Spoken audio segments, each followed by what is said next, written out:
మన ప్రభు అయిన యేసుక్రీస్తు అతి పరిశుద్ధమైన నామములో ప్రభు సన్నిధికి కూడి చేరి వచ్చిన మీ అందరికీ నా హృదయపూర్వకమైన వందనాలండి. అందరికి వందనాలు. దేవునికి సమస్త మహిమ కలుగును గాక. ఆమేన్. Praise the Lord. నువ్వు ఈ దీవెన పొందాలంటే చేయాల్సిన యజ్ఞాలు లేవు.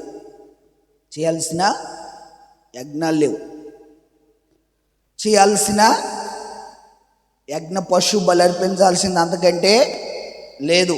ఏం చేయాలో చెప్పనా?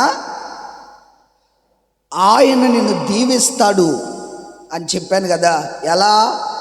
ఆయనే పిలిచి, ఆయనే దీవించి, ఆయనే నీ కీర్తిని వ్యాపింపజేస్తాడు. ఆయనే పిలిచి నిన్నేం చేస్తున్నాడో చెప్పనా? నువ్వు ఫలించడానికి అడ్డుగా ఉన్నటువంటి కట్లన్నిటిని ఆయనే ఒక చోట అంటాడు, ముళ్ళ పొదలోనైనా నువ్వు ఫలిస్తావు.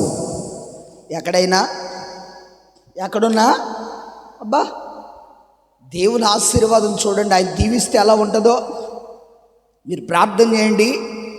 ఈ రోజు నుండి ఈ దీవెన మీ మీద కురిపించబడబోతుంది. మీరందరూ ఏం చేయాలో చెప్పనా?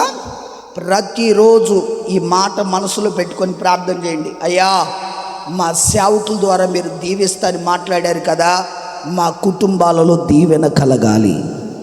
ఆమేన్. మీరందరూ గొప్ప సాక్షులుగా లేపబడబోతున్నారు. చెప్పు గట్టిగా హల్లెలూయా. నిన్ను కట్టుకున్న కట్లన్నీ ఏమైపోతున్నాయి? ఎవరు దింపుతున్నారు? అమ్మా, అదిగో ఫలాని వ్యక్తి కోసం ప్రార్థన చేస్తున్నామండి, ఆ వ్యక్తికి ఇంకా ఇబ్బందులు పోవట్లేదండి అన్న తర్వాత పోయినళ్ళండి ఇప్పుడు బాగానే ఉన్నారు అని అనుకొని మనం ఆనందపడుతూ ఉంటాం కదా. మన ప్రమేయం లేకుండా, మనకెవ్వరికి పని లేకుండా ఆయన ఏం చేయబోతున్నాడు? మనుషుడెవ్వడు గొప్పగా కనబడకుండా ఆయనే నీ కట్లు తెంపబోతున్నాడు. ఎవరిని నువ్వు చెప్పాల్సిన పని లేదు.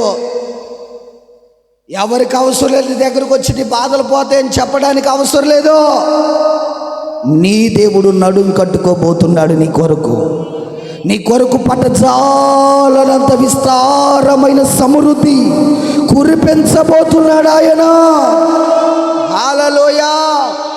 Praise the Lord. ఎప్పటికీ దేవుడు నిన్ను ఏ దీవెనతో నింపుతాడు? పట్టజాలనంత విస్తారమైన దీవెనతో నింపుతాడు. రెండవది, నీ కీర్తి వ్యాపించేటట్లుగా ఆయన నిన్ను దీవిస్తాడు. మూడవది, నీ దీవెన కడ్డుగా ఉన్న ప్రతి కట్లను ఆయన తెంచి వేస్తాడు. ఆఖరిగా మరొక మాట చెప్తాను, చదవండి. ద్వితీయోపదేశకాండం 33వ అధ్యాయం 23వ వాక్యం. ఆషేరు తన సహోదరుల అందరికంటే ఎక్కువగా ఆశీర్వదించబడెను. Praise the Lord. Hallelujah. Asher తన సహోదరులందరికంటే ఎంతమంది కంటే ఇప్పుడు చెప్పండి మీ పక్కన వాళ్ళతో, మనందరినీ, మన సహోదరులందరికంటే దేవుడు ఆశీర్వదించబోతున్నాడు. హల్లెలూయా. మీ సెకండ్ ఇవ్వండి. మన సహోదరులందరికంటే దేవుడు మనలను ఆశీర్వదించబోతున్నాడు. Praise the lord. ఎంతకి దేవుడు ఆశీర్వదించగలిగిన వాడా కాదా? యేసు రక్తవేజీ. హల్లెలూయా. చెప్పండి గట్టిగా. ఆషేరు తన సహోదరులందరికంటే ఎక్కువగా, ఎంత? తక్కువగా కాదు, వాళ్ళ ఏళ్ళలా పోల్చుకోవడం కాదు, ఎంత?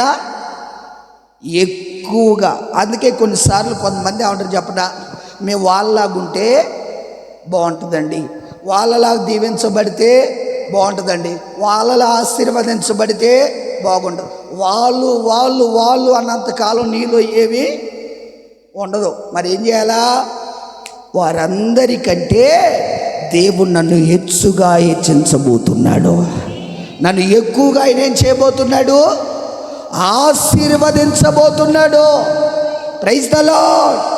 నప్తాలి, ఆషేరు ఇద్దరు కూడా దేవుని దీవెన చేత నింపబడ్డారు. ఆమేన్. మరి ఈరోజు మీ దీవెనకు అడ్డుకట్టేంటి? మీరెందుకు దీవించబడ్డోలా? ఈ ఒక్క మాట చెప్తా, చెప్పమంటారు దండ్రా? చెప్పేనా? ఇన్ని చెప్పారుగా, అది ఒకటి చెప్పకుండా ఎందుకుంటారు అని అడ్డు పెట్టారు మోకాలు. హల్లెలూయా. తన తండ్రి తన 12 మందిని పిలిచి ఏం చేశాడు? అమ్మ చెప్పండి, ఎంతమందిని పిలిచాడు ఆయన? 12 మందిని. హల్లెలూయా. Praise the lord. 12 మంది అంటే ఒక్కొక్కరిని పేరు పేరున పిలిచాడు. దేవుడు వారిని పిలిచినప్పుడు వారందరూ ఆయన మాట వినలేదు, కానీ యోసేపు ఒక్కడే తండ్రి మాట విన్నాడు. 11 మంది వినలా.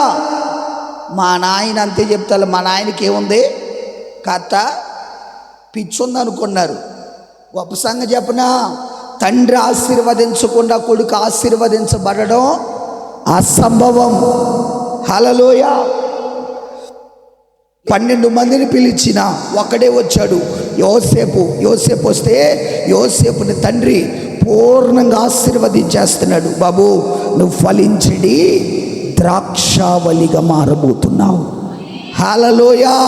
ఈరోజు ఒక సేవకునిగా మిమ్మల్ని ఉద్దేశించి అదే చెప్తున్నా. ఒక సేవకుడిగా మీకు ఏది చెప్పినా అది బీరుపోకుండా చేయండి. ఆయన కటాక్షము నీ మీద చూపి నిన్న ఆయన ఏం చేయబోతున్నాడు? దీవించబోతున్నాడు. హల్లెలూయా. ఈ దీవెనలన్నీ మీకు కావాలంటే ఒక సేవకుడిగా మీకు ఏది చెప్తున్నానో అది పాటించండి. చక్కగా నా ప్రభు మిమ్మల్ని వర్ధిల్లింపజేస్తాడు. చెప్పండి గట్టిగా, ఇంకొంచెం గట్టిగా. హల్లెలూయా.